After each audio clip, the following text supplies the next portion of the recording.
The great hall on Nexus Prime buzzed with angry voices. 12 different alien species sat around the massive crystal table, each one more upset than the last. The morning reports lay scattered across the surface, all telling the same troubling story. Taman stood at the head of the table, his tall frame casting a shadow over the documents. His species had ruled the galaxy for over 300 years, and in all that time no small planet had ever dared to ignore their commands. Until now. These humans refuse every message we send, Jinho said, waving one of his forearms at the reports. His voice carried the authority of someone who had never been told no. They expand into new systems without asking permission. They build colonies where we tell them not to. They even attack our allied pirates when those pirates try to collect taxes. Sora leaned forward, her large eyes scanning the data on her personal screen. Unlike the others, she looked worried rather than angry. The reports say they destroyed 3 pirate fleets last month. These pirates had weapons that could level cities. How did primitive humans defeat them? Does it matter? Jinho snapped. They broke our laws. They must be punished before other worlds think they can do the same. Taman picked up one of the reports. The humans had been discovered only 50 years ago, living on a single blue world in the outer rim. Back then, they barely had ships that could reach their own moon. Now they had colonies on 12 different planets and trade routes that stretched across 3 star systems. Their growth rate is impossible, Taman said slowly. No species develops this fast. It took my people 200 years to reach 5 planets. These humans did it in 50. Which is exactly why we must stop them now, Jinho said, before they become a real threat. An alien with silver skin and no hair spoke up. Her name was Hana, and she represented the Science Council. Perhaps we should try talking to them again. Send diplomats instead of demands. We tried that, Jinho replied. They sent back a message saying they would be happy to talk, but only as equals. Equals. A species that just learned to travel between stars wants to be treated as equals to the Galactic Dominion. The room filled with angry muttering. No one had ever asked to be treated as equals. Every species either submitted to the Dominion or was destroyed. That was how peace was maintained across the galaxy. Sora stood up, her voice cutting through the noise. I have been studying their military actions. These humans do not fight like other species. When pirates attack their colony ships, they do not run or surrender. They fight back, even when they are outnumbered. And they win. Impossible, said another council member. Our allied pirates use the best weapons in the galaxy. That is what I thought too, Sora continued. But I watched the battle recordings. The humans do not just fight to win. They fight like every battle might be their last. Their ships ram enemy vessels when they run out of ammunition. Their soldiers charge into enemy fire to save their friends.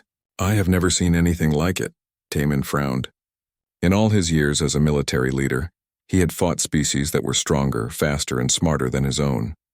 But he had never fought a species that seemed to ignore the basic rule of survival. Stay alive at all costs.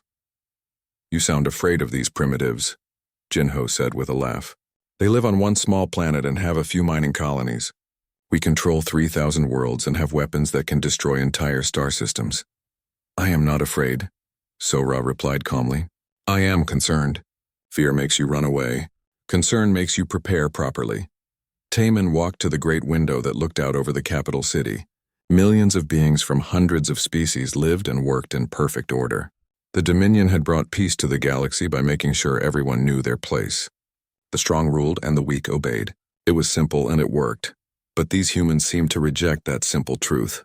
They acted like they belonged with the strong, even though they were clearly weak. It was dangerous thinking that could spread to other worlds. What do you recommend? Taman asked without turning around. Send the elite strike force, Jinho said immediately. 1,000 of our finest warriors. They have never lost a battle in 200 years. They can end this human problem in a few days. Sora shook her head. That is exactly what I was afraid you would say. The elite strike force is designed to fight conventional enemies. These humans are not conventional.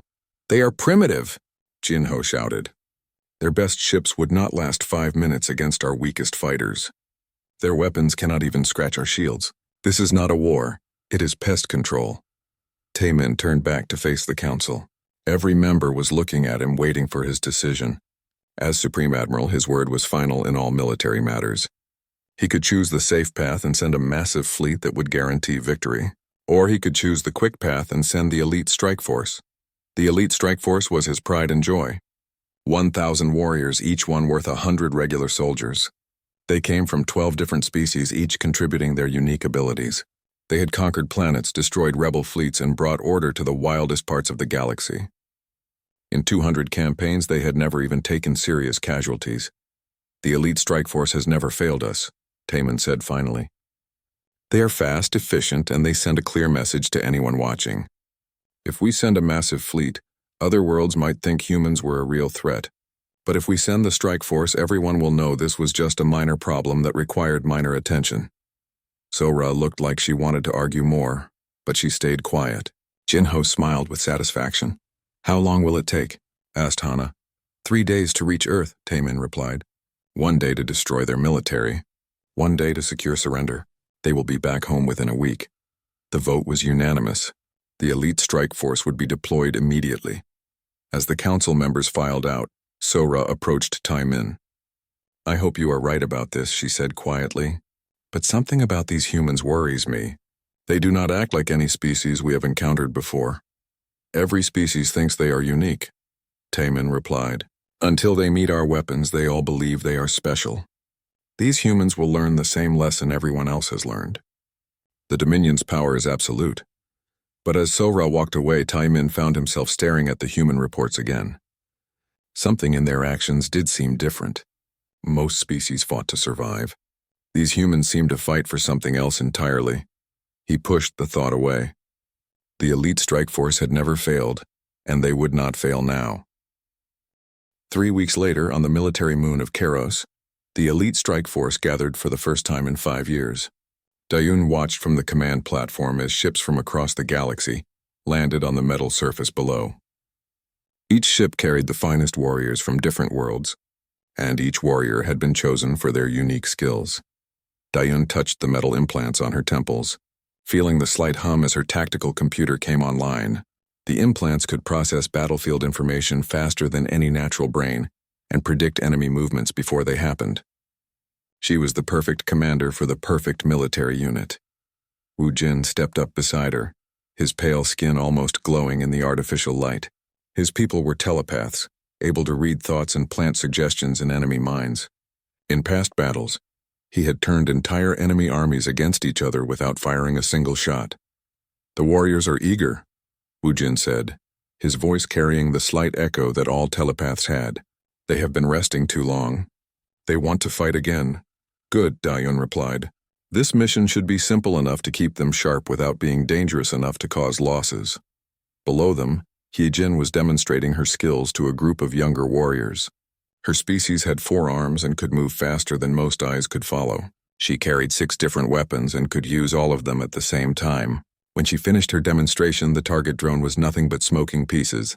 Show off, muttered Dong Ho as he climbed up to join them.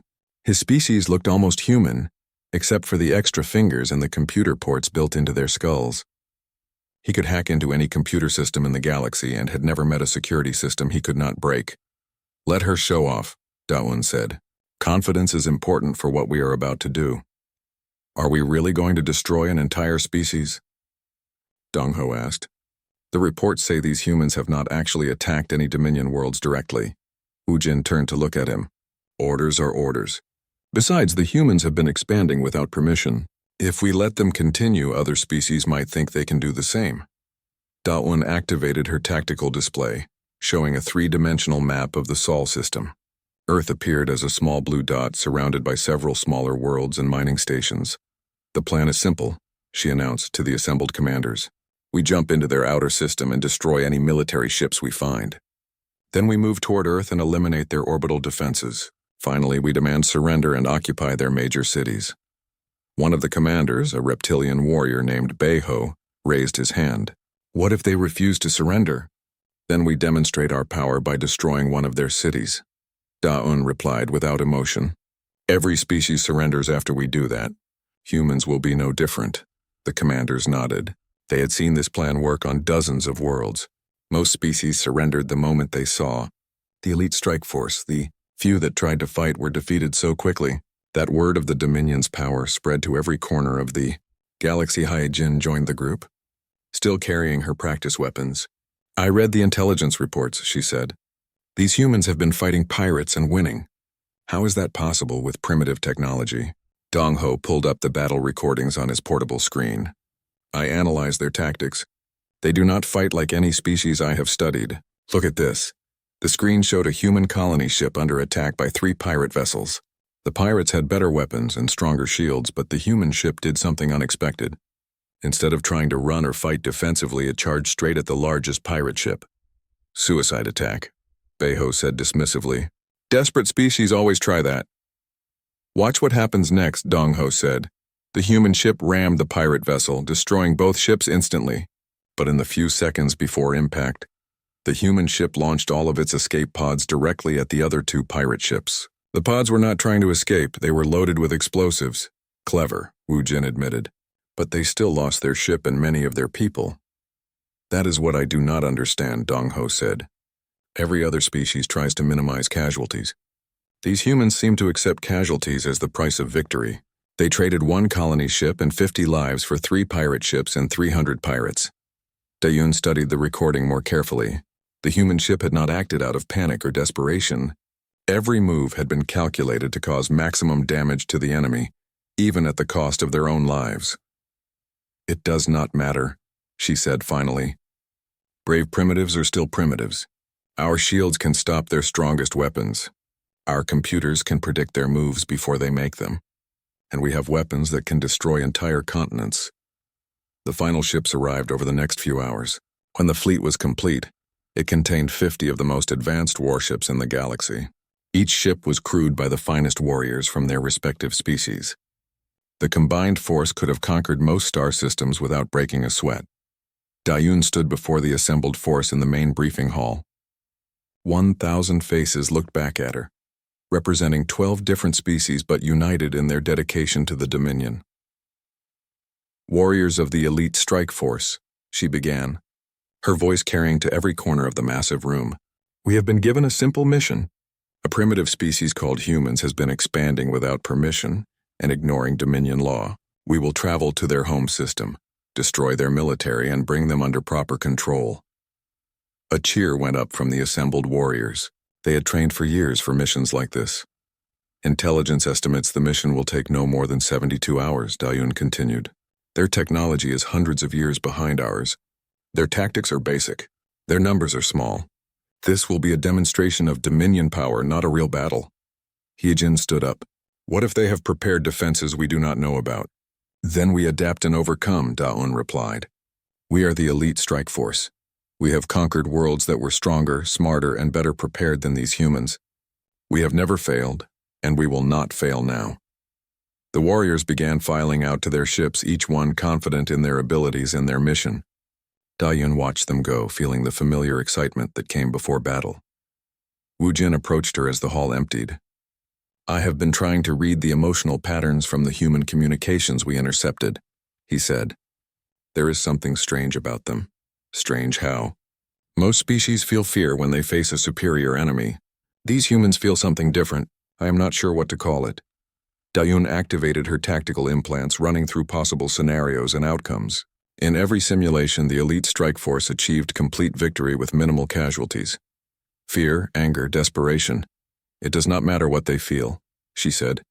Emotions do not stop plasma cannons or shield penetrators. In 3 days, we will return home with another victory to add to our record. The fleet launched 6 hours later, disappearing into hyperspace toward the Sol system. Behind them, they left the confidence of 200 victories and the certainty that humans would be just another entry in their battle records. None of them suspected that they were flying toward something no elite strike force had ever faced before, an enemy that fought not just to win, but to prove something to themselves and the galaxy. The elite strike force dropped out of hyperspace at the edge of the Sol system, expecting to find a few primitive patrol ships and some basic warning satellites.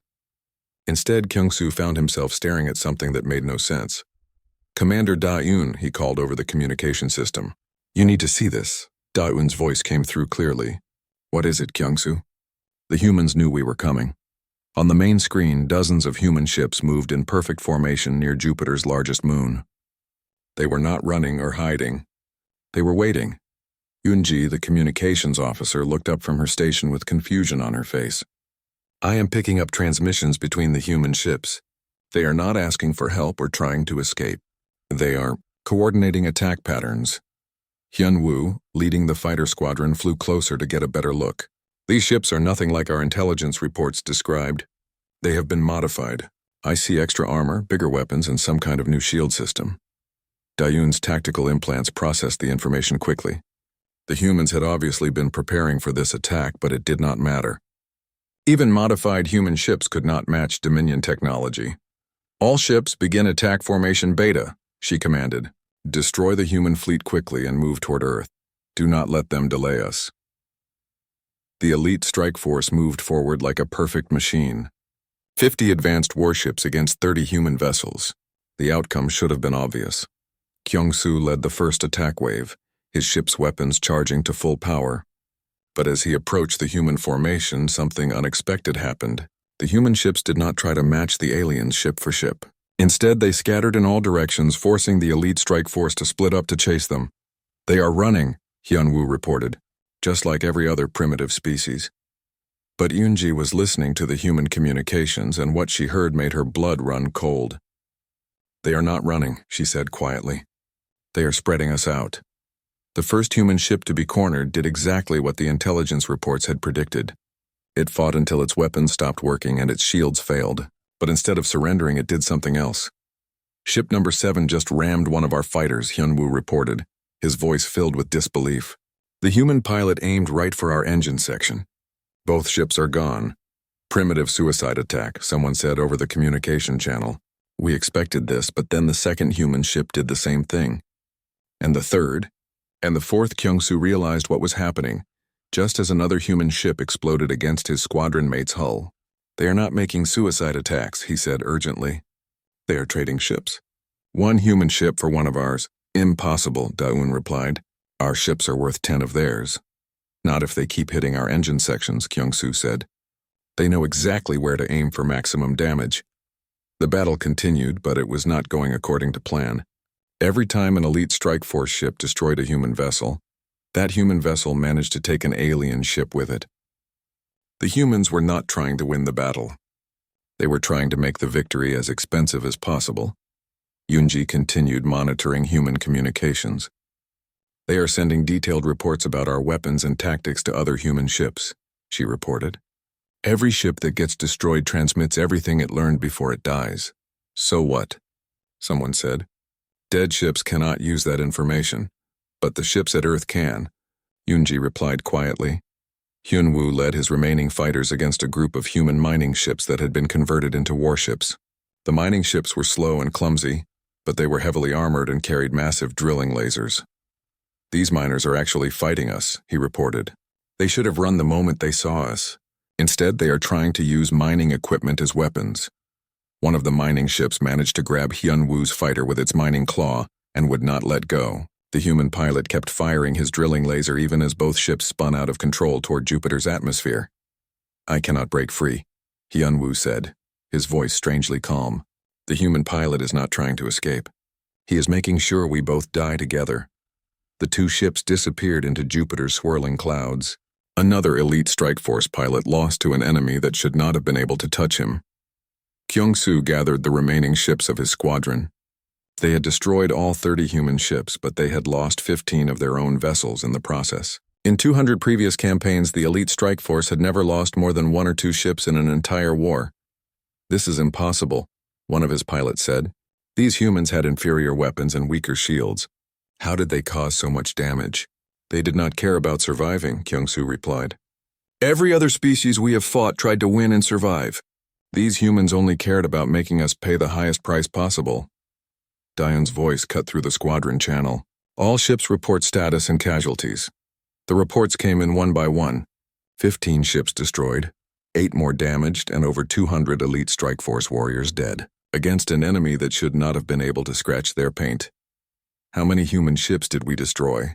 Daeun asked. All of them, Kyung-soo reported. But Commander, we need to talk about what happened here. These humans fight differently than anything in our records. Different how? Kyung-soo tried to put what he had seen into words. Every species we have ever fought had one goal: Stay alive and win if possible. These humans had a different goal. Make sure we could not win easily, even if it meant dying. Yunji spoke up from her communication station. I monitored their final transmissions. They were not asking for rescue or saying goodbye to their families. They were sending tactical data to Earth and telling other humans about our weaknesses. What weaknesses? Da-Yun demanded. We won this battle. Yes, but we lost 15 ships doing it, Kyung-Soo replied. If the humans at Earth fight the same way and if there are more of them, he did not need to finish the sentence. Everyone understood the mathematics. The elite strike force had 50 ships when they entered the system. If they lost 15 ships in every battle, they would be destroyed long before they reached Earth. Da-Yun was quiet for a long moment, her tactical implants processing the battle data. Finally, she spoke again. Send a message to Dominion Command. Tell them the humans are more prepared than expected. Request permission to orbital bombardment Earth immediately, instead of demanding surrender first. What about the plan to occupy their cities? Someone asked. There will be no occupation. Da-Un replied coldly. We will destroy this species before they can cause more damage. As the elite strike force regrouped and continued toward Earth, none of them noticed the small human probe that had recorded the entire battle. The probe's message was already racing toward Earth at faster than light speed, carrying detailed information about Dominion weapons, tactics, and most importantly, their casualties. The humans at Earth would be ready for them, and they would make the elite strike, force pay an even higher price for every kilometer. They traveled toward the blue planet Kyung-Soo, stared at the tactical display showing their route to Earth. For the first time in his military career, he was not sure his side would win.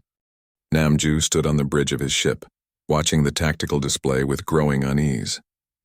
The elite strike force was approaching Mars and everything looked wrong. The human defenses were too weak in some places and too strong in others. It felt like a trap, but he could not figure out what kind. Commander Da-Un, he called over the communication system. I recommend we stop and analyze the human defensive positions before proceeding. Negative, came the reply. We have already lost too much time at Jupiter. We proceed to Earth immediately. Namju understood Da-Un's impatience. The battle at Jupiter had shaken the entire strike force. Losing 15 ships to primitives was embarrassing. Losing them to primitives who seemed to welcome death was terrifying. Ji-Woo, one of Namju's junior officers, studied the scanning reports from his station. He had been unusually quiet since the Jupiter battle, and Namju could see doubt in his eyes. Sir, Ji-Woo said carefully, I have been monitoring human communications. They are not behaving like a species facing extinction. What do you mean? Most species we conquer spend their final hours trying to escape or begging for mercy. These humans are organizing. They are moving their civilians to safe locations and preparing their soldiers for battle. They seem to think they can actually win. Namju looked at the tactical display again. The human fleet was much larger than expected, but most of the ships appeared to be converted civilian vessels. Cargo ships with weapons bolted to their hulls. Passenger liners with armor plating welded over their windows. Even small personal craft that had been turned into single-pilot fighters. They have no choice but to fight, Namju said.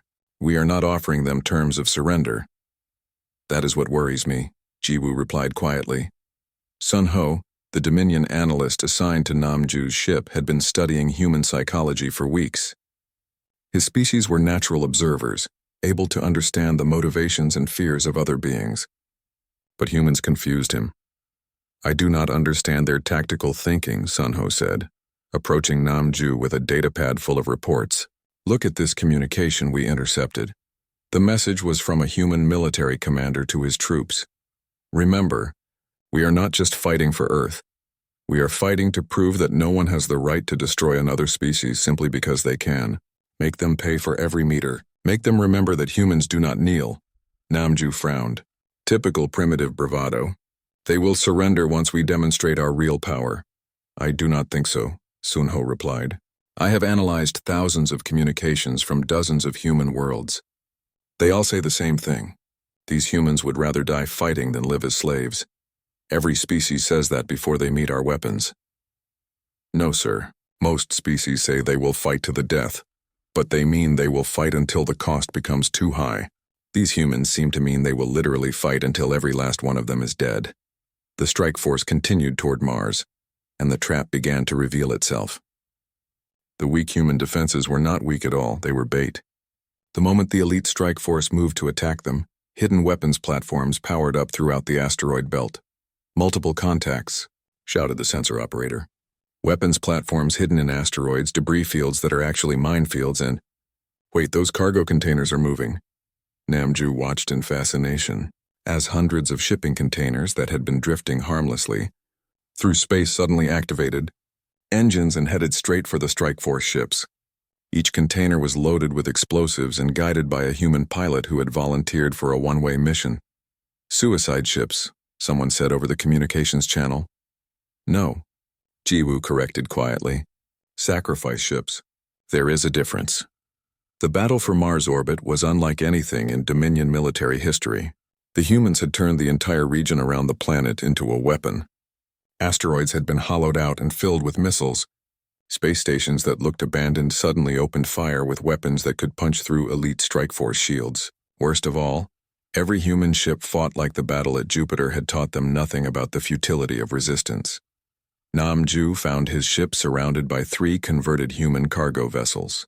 Each one was larger than his warship but much slower and more clumsy.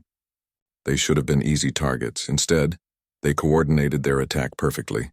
While one ship absorbed his weapons fire with heavy armor, the other 2 maneuvered to attack his engines and weapons. When he destroyed the first ship, its explosion was so massive that it damaged his own vessel. They loaded that cargo ship with every explosive they could find, his damage control officer reported. They were not trying to win the fight. They were trying to cripple us even in death.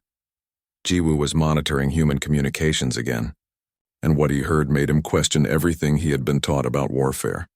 "Sir," he said hesitantly, "I am receiving a transmission from one of the human pilots we are fighting." "Put it through," Namju ordered. The voice that came through the speakers was young, probably barely an adult, but there was no fear in it. "Alien ship, this is Lieutenant Kim of the Earth Defense Force. I want you to know that we do not hate you.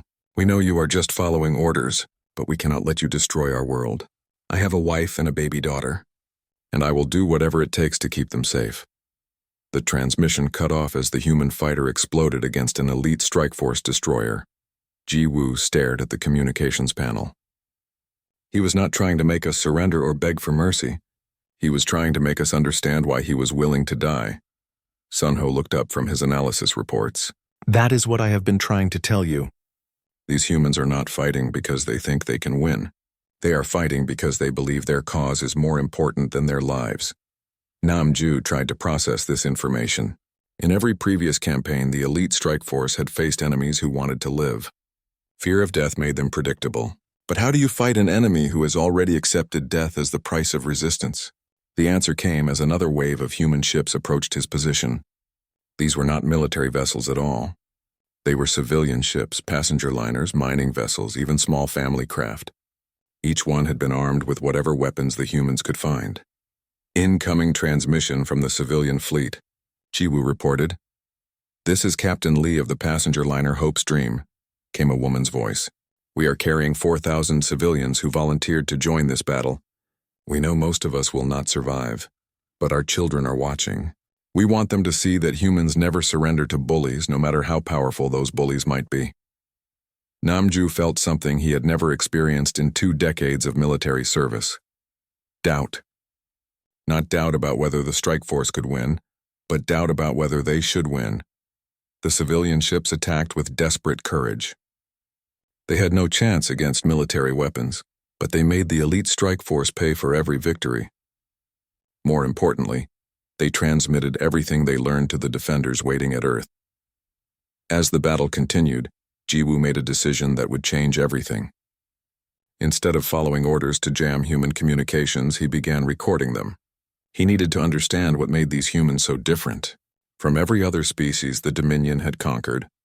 What he discovered in those recordings would eventually shake his faith in everything the Dominion represented. But that was still hours away.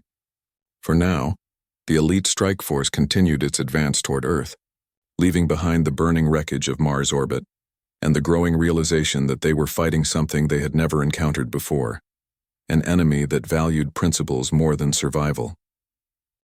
Young Hee watched Earth grow larger on her ship's main screen and felt something she had never experienced before in 200 battles. Uncertainty. The elite strike force had been reduced to 23 ships, less than half their original number. They were still strong enough to destroy Earth's defenses, but the cost had been higher than anyone had imagined possible. Behind her, Jae-hyun studied the latest intelligence reports with growing alarm. His job was to analyze enemy weaknesses and recommend attack strategies, but the humans seemed to have no weaknesses that could be exploited. "Commander Young Hee," he said quietly, "I need to show you something." Young Hee turned away from the tactical display. Jae-hyun looked troubled, which was unusual for someone who had analyzed hundreds of enemy species. "What is it?" "I have been studying the human transmissions we intercepted during the Mars battle. These humans are not fighting the way our models predicted.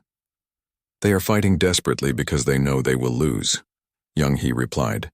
"Desperate enemies are always dangerous." "No, that is not it." Jae-hyun activated his personal display, showing intercepted communications from human commanders. "Listen to this." The first message was from a human general to his troops. "We know the alien fleet is much stronger than ours. We cannot win by fighting them ship to ship, but we can make them pay such a high price for victory that other species will know the cost of attacking innocent worlds. Every ship you destroy, every hour you delay them, every lesson you teach them about human courage, these things matter more than survival." Young Hee frowned. "Standard military propaganda. Tell the soldiers their deaths have meaning. Listen to this one," Jae-hyun continued. Another message played, this one from a human pilot to her family. "I want you to know that I am not sad or afraid. I am proud. We have shown the galaxy that humans do not bow to tyrants. Even if we lose, we have won something more important. We have proven that some things are worth dying for." Young Hee stared at the communications display.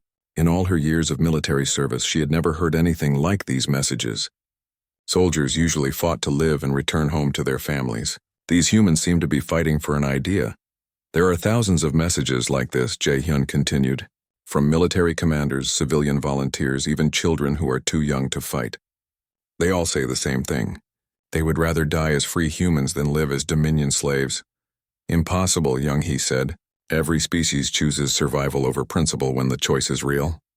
"Not these humans," Jae-hyun replied softly. The strike force entered Earth's orbital space expecting to find the planet's defenses concentrated around major military installations and population centers. Instead, they found something that defied all military logic. The humans had turned their entire moon into a fortress. Weapons platforms covered its surface like metal forests. Hidden bases had been carved into asteroids and space debris. Most surprising of all, the human fleet was not hiding behind their defenses. It was advancing to meet the strike force head-on. Miran, the human resistance leader whose communications the aliens had been monitoring, broadcast a message to the entire strike force. "Warriors of the Galactic Dominion, you have come here to destroy us because we refuse to kneel. We want you to understand something before this battle begins. We are not your enemies. We are simply people who believe that freedom is more important than safety. You can kill our bodies, but you cannot kill our ideas. And ideas once spoken can never be destroyed." Young Hee cut off the transmission with an angry gesture. "Primitive philosophy. Their ideas will die with them." But Jae-hyun was no longer listening to her. He was watching something on his personal screen that made his hands shake. It was a recording from inside a human civilian shelter, where thousands of families were waiting to learn the outcome of the battle. Instead of panic or despair, the shelter was filled with quiet determination. Parents were explaining to their children why the adults had chosen to fight instead of surrender. Teachers were conducting classes as if the world was not ending above their heads. Artists were creating paintings and songs about human courage. "They are not acting like a species facing extinction," Jae-hyun whispered. "They are acting like a species that has already won something more important than survival." The battle for Earth began at dawn on the human clock. The strike force attacked with everything they had left, expecting to break the human defenses within hours. Instead, they found themselves fighting an enemy that seemed to grow stronger as the situation became more desperate. Human ships that should have retreated instead charged forward, ramming alien vessels even when their own weapons were destroyed. Civilian volunteers flew small craft loaded with explosives directly into strike force formations. Parents said goodbye to their children and then climbed into fighters that had no chance of survival. Young-hee watched her tactical display in growing horror as her forces were ground down ship by ship. The humans were losing too, but they were making every loss count. Every destroyed human ship took at least one alien vessel with it. Every human pilot who died transmitted tactical information to the survivors. "We are winning," she told herself. "We are still winning." But Jae-hyun was no longer at his station. Young-hee found him at the communications console, listening to human broadcasts from the surface of Earth. "What are you doing?" she demanded. "Trying to understand," he replied without looking up. "These humans are teaching us something, but I do not know what it is. They are teaching us that primitives die when they fight superior technology." "No," Jae-hyun said quietly.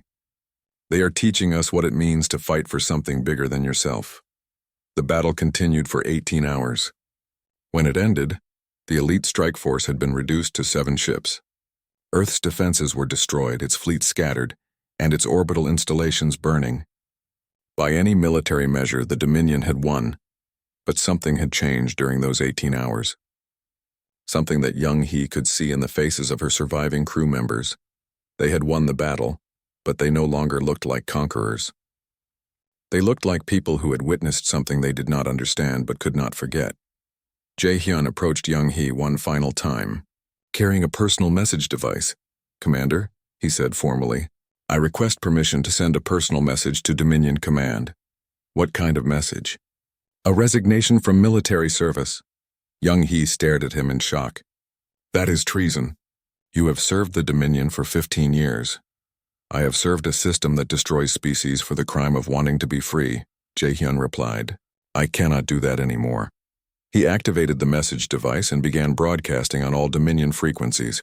"My name is Jae-hyun of the Elite Strike Force. I have spent my career conquering worlds for the Galactic Dominion.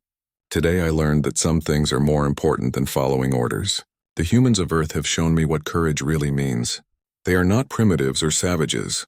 They are people who chose to die free rather than live as slaves. I cannot be part of a system that destroys such people." The message spread across the strike force's communications network before Young-hee could stop it. Within minutes, similar messages were being broadcast by other crew members who had witnessed the battle. Young-hee realized that something unprecedented had happened. The elite strike force had won the battle, but the humans had won something else entirely. They had converted their enemies to their cause, even in defeat. As the remaining strike force ships prepared to return to Dominion space, Young-hee understood that they were carrying more than just news of military victory. They were carrying the seeds of revolution, the dangerous idea that freedom might be worth any price, even death itself. The humans had lost their world, but their ideas were now spreading to every corner of the galaxy.